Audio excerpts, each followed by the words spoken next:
교독하시겠는데요. 제가 먼저 읽겠습니다. 소가 남자나 여자를 받아서 죽이면 그 소는 반드시 돌로 쳐서 죽일 것이요 그 고기는 먹지 말 것이며 임자는 형벌을 면하려니와. 원래 받는 버릇이 있고 그 임자는 그로 말미암아 경고를 받았을 때 단속하지 아니하여 남녀를 막론하고 받아 죽이면 그 소는 돌로 쳐서 죽일 것이고 임자도 죽일 것이며 만일 그에게 속죄금을 부과하면 무릇 그 명령한 것을 생명의 대가로 낼 것이요 이 법규대로 그 임자에게 행할 것이며 소가 만일 남종이나 여종을 받으면 소 임자가 은 30세겔을 그의 상전에게 줄 것이요 소는 돌로 쳐서 죽일지니라. 구덩이를 파고 덮지 아니하므로 소나 나귀가 그 구덩이 주인이 잘 보상하여 짐승의 임자에게 돈을 줄 것이요 죽은 것은 그가 차지할 것이니라. 살아있는 소를 팔아 그 값을 반으로 나누고 또한 죽은 것으로 다 같이 읽겠습니다. 그 소가 본래 받은 버릇이 있는 줄을 알고도 그 임자가 단속하지 아니하였으면 그는 소를 갚을 것이요 죽은 것은 그가 차지할지니라. 아멘. 좀 어렵죠. 자꾸 소가 나오고 소가 죽었다 그러고 또 사람이 죽었다고 하고. 이 율법을 우리가 보게 되면 나와 좀 거리감이 느껴지죠. 내 삶에 어떻게 적용해야 되는가, 여기에 또 어떤 은혜가 있는가 우리가 기대하지 못하게 되는데, 그러나 모든 말씀에는 하나님이 주신 은혜가 있고요. 특별히 이 율법에는 율법 정신이 있습니다. 그래서 오늘 이 말씀을 통해서 여러 가지도 아니고요, 하나만 붙잡으세요. 하나만 붙들고 기도하시고 또 한 주 동안 그 말씀 가지고 살아가시기를 바랍니다. 우리가 지금 하나님께서 이스라엘 백성에게 십계명을 주신 후에 실제로 그걸 생활에 풀어서 적용시키고 있는 언약서에 대해서 보고 있습니다. 42개의 사례법인데요, 23장까지 이어지고 있습니다. 여러분, 율법은요 크게 세 가지로 나눌 수 있어요. 첫 번째는 하나님께서 직접 금지하신 것들입니다. 가령 예를 들면 살인이나 간음이나 또 인신매매 같은 그런 것들입니다. 이런 죄는요 공동체에 의해서 처벌했어요. 두 번째는 불법적인 행위나 손해에 대해서 배상하는 상해법이라고 할 수 있겠죠. 사람들을 다치게 한 것이라든가 결혼하지 않은 여인을 강탈한다든가 또 다른 사람의 짐승이나 재물을 훔치는 그런 죄에 대해서 얘기합니다. 이런 경우는요 범죄가 밝혀지면 그 범죄에 따라서 적절한 손해배상을 해야 됐습니다. 세 번째는요 법정이 아니라 이 가정 안에서 해결하는 가족법이 있었어요. 예를 들면 이혼이라든가 입양이라든가 또 우리가 지난 시간에 봤죠. 귀를 뚫어서 영원한 노예로 삼는 그런 게 가족법에 다 들어갑니다. 이 가족법은요 그 가장의 머리죠. 가장이 일방적으로 처리할 수가 있었습니다. 그렇지만 그렇다고 해서 그 가장이 생명을 좌지우지할 수는 없었어요. 아무튼 우리가 율법을 이렇게 크게 세 가지 종류로 볼 수 있는데요, 오늘 우리가 보고 있는 이 말씀은 바로 두 번째에 해당됩니다. 상해법이라고 할 수 있어요. 오늘 말씀은 크게 두 가지 부분으로 나뉘어져 있는데요, 먼저는 자신이 소유한 짐승이, 특별히 이제 소를 얘기하고 있는데, 소가 사람을 들이받아서 죽게 된 경우예요. 또 하나는 뭡니까? 그 소유한 짐승 자체가 어떤 사고로 인해서 죽게 됐을 경우에 어떻게 해야 되느냐, 이걸 말씀하고 있습니다. 이 말씀을 통해서 나의 메시지로 받으시는 그런 시간이 되시길 바라는데요, 먼저 28절부터 32절까지를 보시면 소가 사람을 받아서 죽게 한 경우에 대해서 말씀하고 있어요. 그런데 여기에는 또 두 가지 경우가 있습니다. 그 사건이요 정말 사람의 힘으로 막을 수 없는 우발적으로 일어난 일이었냐, 아니면 충분히 막을 수 있었던 일이었는데 부주의해서 관리 소홀해서 일어난 일이냐, 이 두 가지를 분명하게 구분해서 말씀하고 있습니다.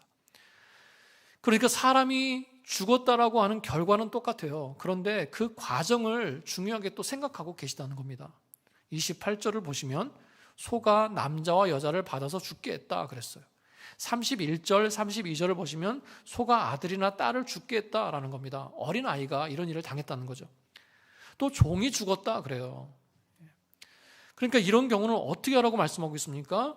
그 소가 돌발적으로 사람에게 달려들어서 사망사고가 있었다면 그 소를 돌로 쳐서 죽이라는 거예요. 그리고 그 소는요, 고기를 먹을 수가 없었습니다. 그러니까 이런 경우는 어쩔 수 없는 상황이었다는 것이 참작이 돼서 그 소만 죽이는 것으로 끝났어요. 그 주인은 형벌을 받지 않았습니다. 자, 그런데 누가 봐도 그 소가 위험한 소라는 걸 알고 있었다는 거예요. 그러니까 평소에도 이 소가 너무 난폭하고 싸나워가지고 언제든지 사고가 일어날 수 있다는 걸 그 주인도 알았고 이웃도 알았다는 거예요. 그래서 심지어 그 이웃이 어떻게 합니까? 그 사람에게 경고까지 했어요. 야, 너희 소를 좀 잘 간수해야 되겠다. 저렇게 놔뒀다가는 큰일 나겠어. 이런 말도 했다는 겁니다. 그러니까 주인이 조심했으면, 잘 관리했으면 충분히 그런 사고를 예방할 수 있었다는 거예요. 그런데도 결국은 아무런 조치를 취하지 않음으로 인해서 사람이 죽게 됐다는 것입니다. 그러니까 이런 경우는요, 그 소의 주인이 부주의해서 생긴 그 주인의 죄로 봤어요. 그래서 아주 강하게 처벌했습니다. 어떻게 합니까? 그 소를 죽일 뿐만 아니라 그 주인까지도 사형에 처했다는 거예요. 그러니까 정말 불가항력적인 일이냐, 아니면 충분히 막을 수 있는 일이었느냐, 이걸 중요하게 보신 건데요. 자, 우리가 한번 생각해 볼 게 있어요. 자, 그렇다면 왜 주인은 아무런 조치를 취하지 않았을까? 자세히 나와 있지는 않지만 말씀은요, 그 주인의 어떤 모습을 죄로 보고 있는 것인가? 첫 번째는요, 안일함이에요. 안일함. 그래도 괜찮을 거야. 뭐 무슨 큰일이 일어나겠어. 내가 잘 보면 되지 뭐. 이런 마음이라는 겁니다. 안일함은 뭡니까? 문제를 바로 보지 못하고 다 괜찮을 거야. 다 평안할 거야. 그렇게 생각하는 거예요. 그건 뭡니까? 눈앞에 있는 문제를 과소평가하고요, 자신을 과신하는 교만이에요. 교만. 그러니까 현실이 내 눈앞에 있는데 그걸 보고도 내가 스스로 내 마음으로 나를 속이는 겁니다. 괜찮을 거야. 괜찮을 거야. 그러니까 사람들이 경고했는데도 듣지 않는 거잖아요. 여러분, 이런 말씀을 들으면 뭐 안일한 게 무슨 큰 죄인가 이렇게 생각할 수 있습니다. 그런데 잠언 말씀을 보면 이렇게 얘기합니다. 미련한 자의 안일은 자기를 멸망시킨다. 그러니까 이 안일함은 생각보다 큰 죄예요. 특별히 죄에 대한 안일함은요, 굉장히 심각한 죄입니다. 이스라엘이 그랬어요. 하나님 앞에서 죄 지으면서도 괜찮겠지, 괜찮을 거야, 다 그렇게 살더라. 그렇게 안일하게 살다가 심판받고 결국은 그 나라가 망하게 됐습니다. 여러분, 안일함도 죄가 될 수 있어요. 왜냐하면 그것은 때로는 죄를 방관하기 때문에 그렇습니다. 하나님의 뜻을 가볍게 여기는 모습이 되기 때문에 그렇다는 거예요. 성전 안에서 장사하면 안 된다는 걸 알면서도 그냥 놔둔 것은 방관이었습니다. 산헤드린 공회가 그 저녁에 갑자기 모여가지고 예수님을 죽이기로 결정한 것은 불법이었어요. 그런데 그걸 보고도 적극적으로 호응하지는 않았어도 아무 말도 하지 않고 가만히 있었던 것은 방관한 거였습니다. 그 죄를 동의한 거나 마찬가지라는 거예요. 저것은 절대로 영적인 일이 아닌데 관여하고 싶지 않아서, 부딪히고 싶지 않아서 그냥 안일하게 지나가 버리는 것, 여러분, 그것은 죄를 용납한 것입니다. 분명한 말씀이 있어요. 분명한 하나님의 뜻이 있어요. 그럼에도 불구하고 그것에 대해서 안일하게 대처하는 것, 그것은 불순종하는 것입니다. 여러분 보세요.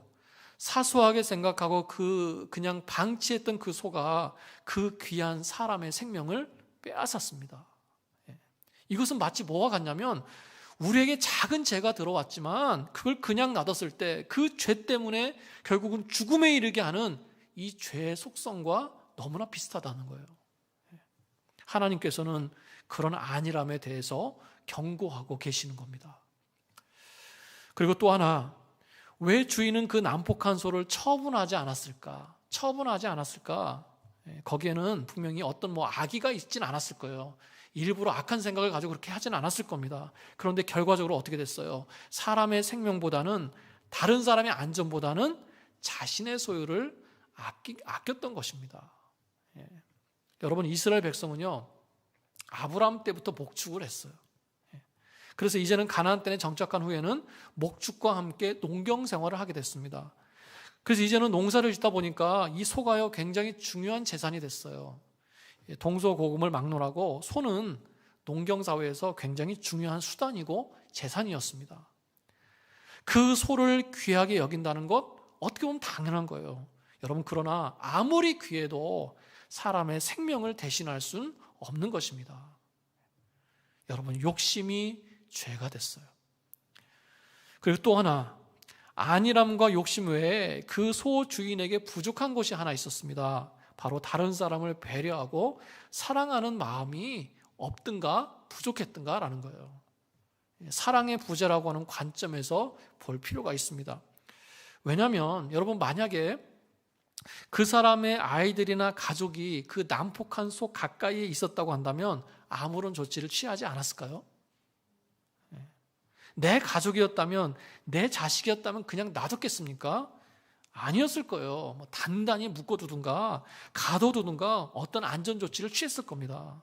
그러니까 그 부주의함은 뭐예요? 결국 다른 사람을 생각하지 않은 이기적인 마음도 들어있다는 거예요.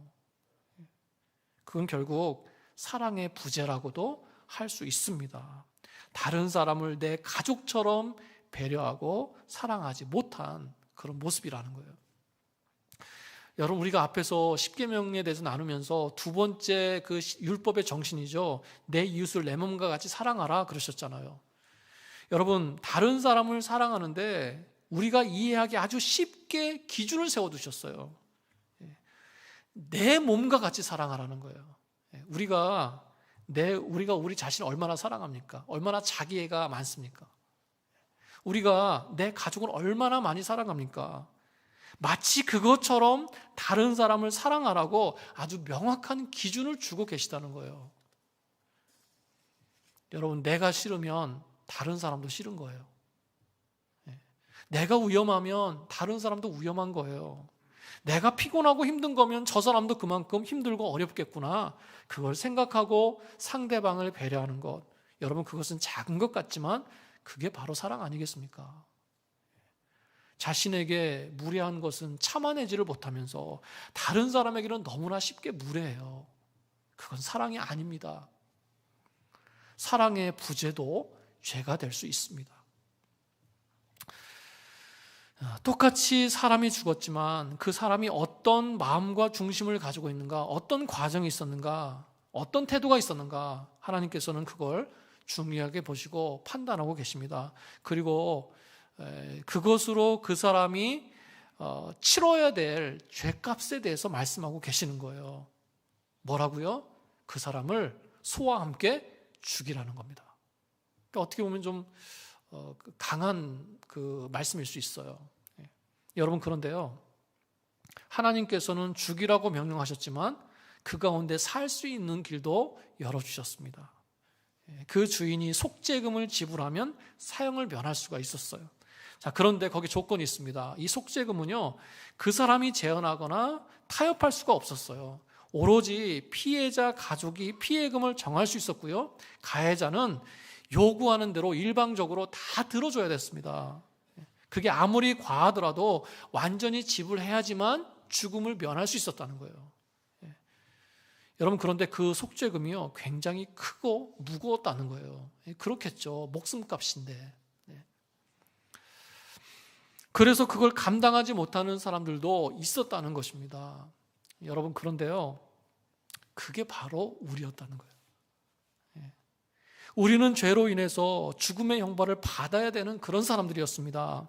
안일한 죄, 교만한 죄, 욕심 때문에 지은 죄, 사랑하지 못한 죄, 그런 죄보다 더 많은 죄, 더 중한 죄를 지어서 죽을 수밖에 없는 그런 죄인들이었다는 거예요. 그 죄값은 너무나 중하고 무거워서 우리는 그 속죄금을 감당할 수가 없었습니다. 그런데 예수님께서 십자가를 나 대신 지시고 피 흘려 죽으심으로 그 피값을 통해서 나의 모든 속죄금을 갚아주셨습니다. 자신을 친히 속죄금으로 주셨어요. 그리고 나 같은 죄인을 살려주셨다는 거예요. 우리가 그걸 생각할 때마다, 늘 생각할 때마다 너무나 감사하고 너무나 큰 은혜가 아닐 수 없습니다. 여러분 32절을 보시면요, 소에 바쳐서 남종이나 여종이 죽으면 은 30세겔을 그 종의 주인에게 속죄금으로 주라 그랬어요. 여러분, 그런데 이 은 30세겔은 어떤 돈이죠? 어떤 액수입니까? 바로 가룟 유다가 예수님을 대제사장에게 팔아넘기면서 받은 돈이에요. 30세겔. 그러니까 상징성이 있어요. 예수님께서는요, 종의 모습으로 오셔서 이 종의 몸값에 팔려가셔서 온갖 고초를 다 당하시고 십자가에 달려 돌아가심으로 우리의 속죄금을 대신해서 갚아주셨습니다. 여러분, 우리가 그 은혜를, 그 사랑을 늘 생각하면서 내 마음과 내 삶에 그 사랑을 담고 살아야 되는 줄 믿습니다. 그게 우리 인생의 가장 큰 힘이고요, 의로가 되는 거예요. 여러분, 말씀 속에 나오는 그 사람의 안일함이나 또는 욕심이나 또 배려 없고 사랑 없는 모습이나 처음에는 별거 아닌 것 같고 사소해 보였지만 결국은 귀한 생명을 잃어버리는 이유가 됐습니다. 여러분, 죄는 이런 거예요. 하나님께서는 우리의 그런 죄성을 경고하고 계시는 겁니다. 다시 한번 기회를 얻어서 우리 주님의 사랑으로 구원받은 저와 여러분 아니겠습니까? 여러분, 다시는 그런 작은 죄라도 내가 용납하지 않겠다, 내가 늘 주님 안에서 깨어서 거룩하게 살기를 힘쓰겠다, 그렇게 결단하시고 각오하시는 그런 저 여러분 되시기를 축복합니다. 자, 두 번째 부분입니다. 33절부터 34절을 보시면요, 어떤 사람이 물을 저장하기 위해서 파놓은 구덩이가 있는데 그걸 덮지 않았어요. 그래서 거기에 다른 사람의 소나 나귀가 빠져서 죽었다는 겁니다. 그러니까 이런 경우는요, 그 구덩이를 잘 관리하지 못한 사람이 그 죽은 짐승의 주인에게 적절한 보상을 했어야 됐어요.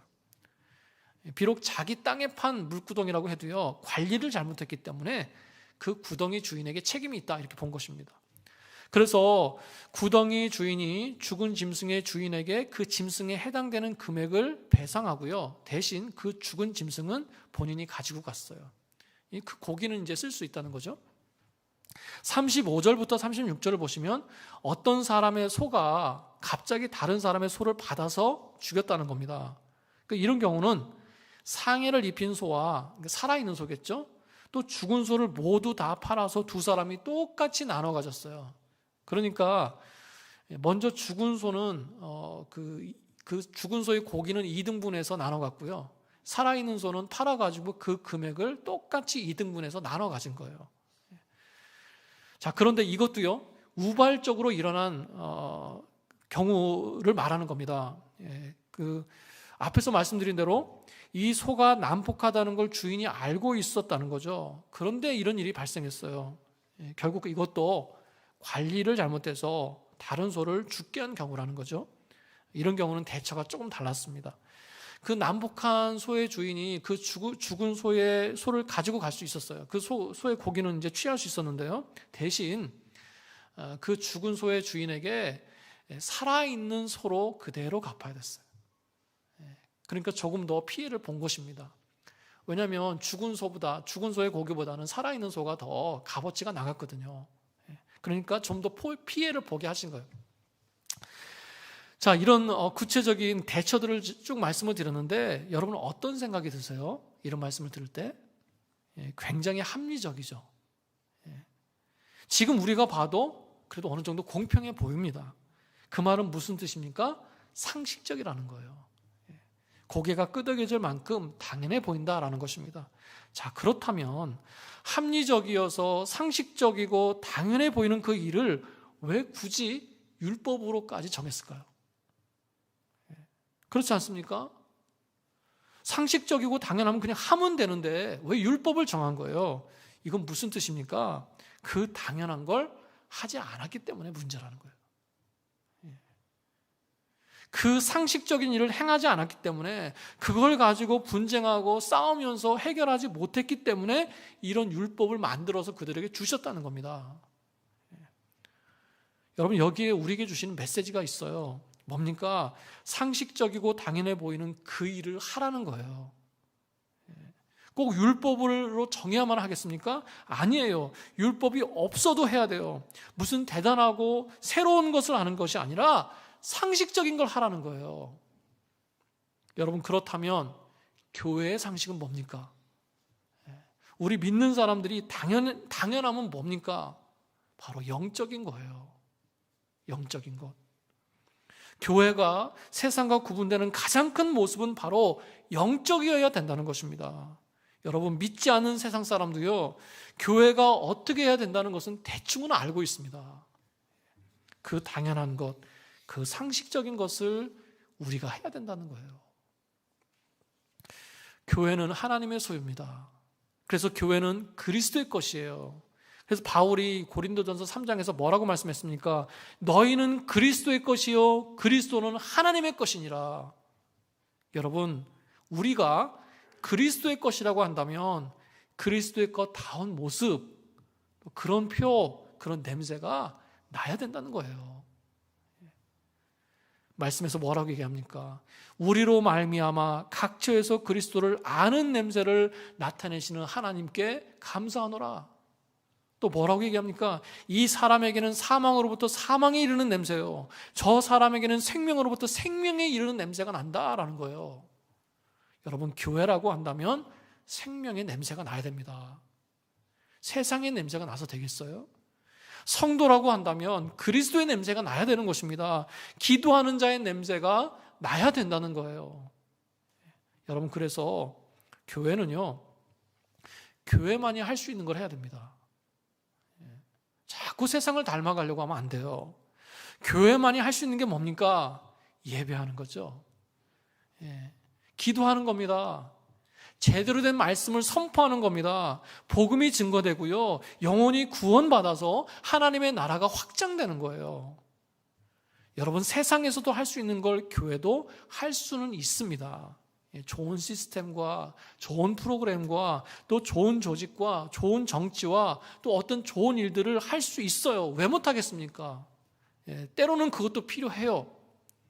그러나 교회가 세상에 있는 걸 하면서 교회가 해야 될 것을 소홀히 여긴다든가, 교회 안에 교회만이 할 수 있는 것을 집중하지 않는다, 그거는 잘못된 거예요.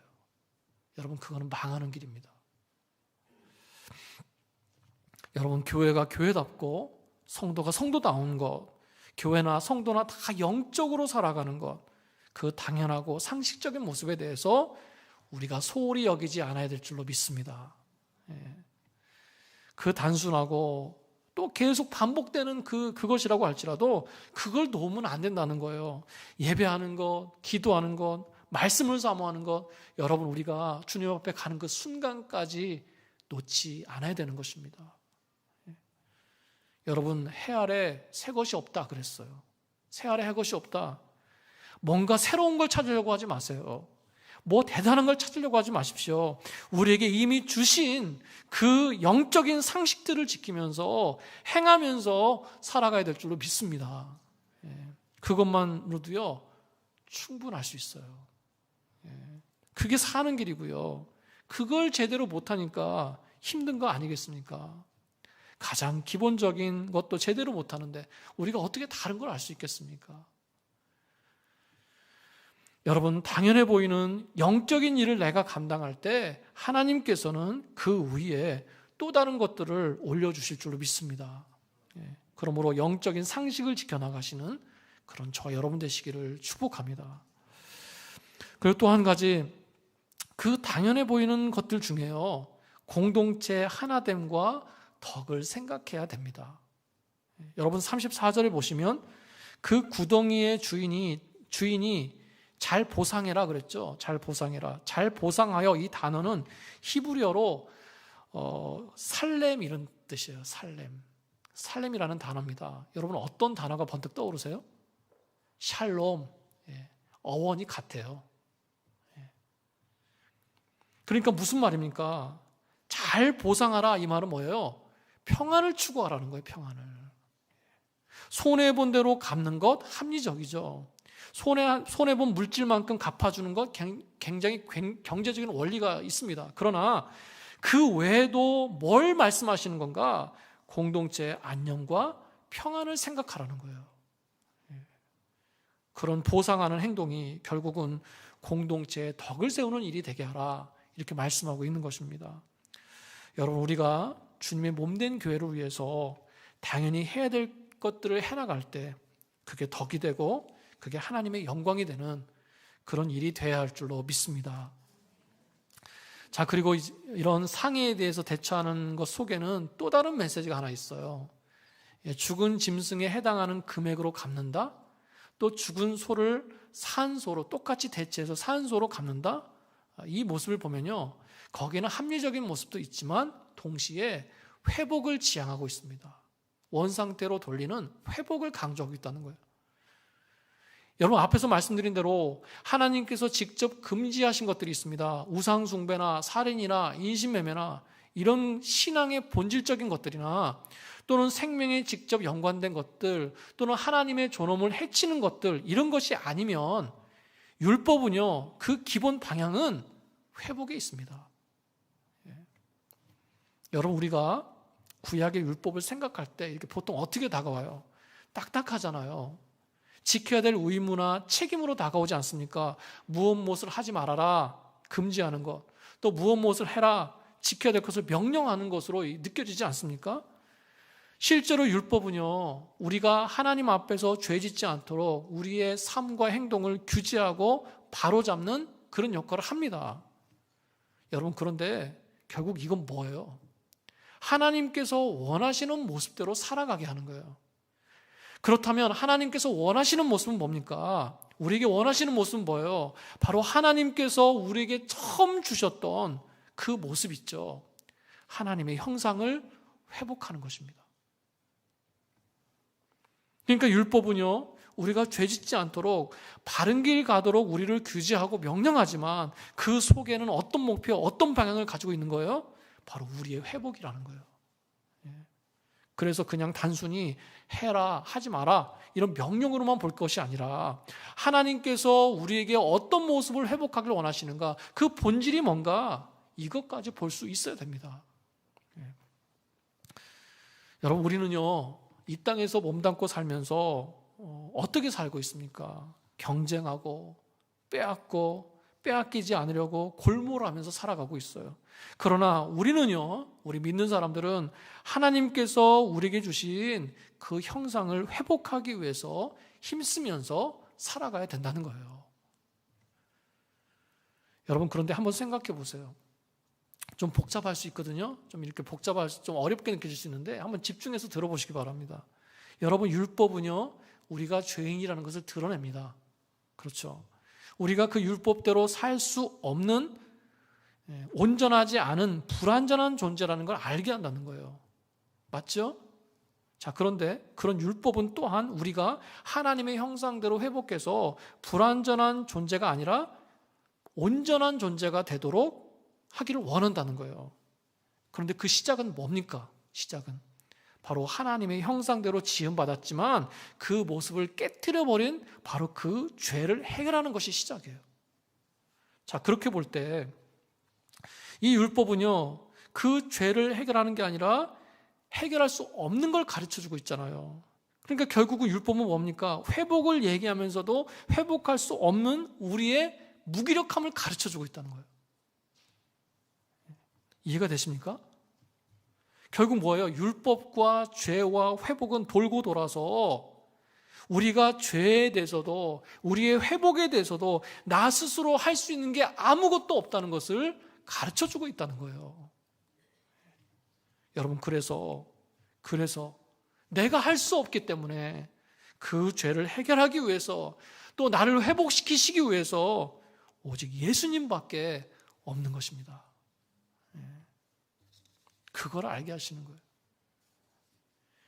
이스라엘 백성이요, 영적으로나 환경적으로 너무 힘들어가지고 정말 너무 힘들어서 회복하고 싶은데 도무지 어떻게 회복해야 될지 모르겠는 거예요. 너무 힘들면 그럴 수 있습니다. 그때 하나님께서 그들을 찾아오셔서 뭐라고 말씀하세요? 야, 너희의 그 상처, 너희의 그 부상은 고칠 수 없어. 그러세요. 고칠 수 없는 상처다. 회복할 수 없는 어려움이다. 얼마나 절망스럽습니까? 그것도 하나님이 그러시는 거예요. 소망이 없어요, 소망이. 자, 그런데 왜 하나님이 그렇게 말씀하시는지 아십니까? 이스라엘 백성이 생각하는 그 회복은 뭔지 아세요? 이 육적이고 환경적이고 상황적인 거예요. 죄 때문에 생긴 상처고 죄 때문에 피폐해진 삶인데 그 상처와 부상의 원인을 모릅니다. 그리고 스스로 자신의 상처를 치료해 보겠다고, 해결해 보겠다고 본인들의 방법대로 소견대로 움직이고 있었던 거예요. 그래서 하나님께서는 너의 그 상처는 사람을 찾아가서 해결되는 게 아니야. 힘 있는 자를 찾아가야 해결되는 게 아니야. 너희의 회복이 물질이 채워지면 될 것 같지, 좀 더 좋은 환경이 오면 해결될 것 같지, 아니야. 아니야. 불가능해. 그렇게 고쳐지지 않아. 이렇게 말씀하시는 거예요. 그 상처와 부상은 나만 고칠 수 있어. 내가 회복시킬 수 있어. 이렇게 말씀하고 계시는 겁니다. 여러분, 이 죄로 인한 상처는, 그런 삶은요, 반드시 하나님께서 고쳐주셔야 됩니다. 개인적이고 환경적인 문제 같지만 여러분 들여다보면요, 다 영적인 일이에요. 그걸 가지고 우리가 하나님 앞에 나와야 될 줄로 믿습니다. 여러분, 아버지 되신 하나님께서는요, 그 누구보다도 나의 회복을 강력하게 원하십니다. 너 고생 좀 해봐야 돼. 너 정신 차리려면 어려움 좀 겪어봐야 돼. 이런 하나님이 아니시라는 거예요. 우리의 죄의 모습이, 나의 연약함이 우리를 힘들게 하는 것이지 하나님께서 우리를 힘들게 하시는 게 아닙니다.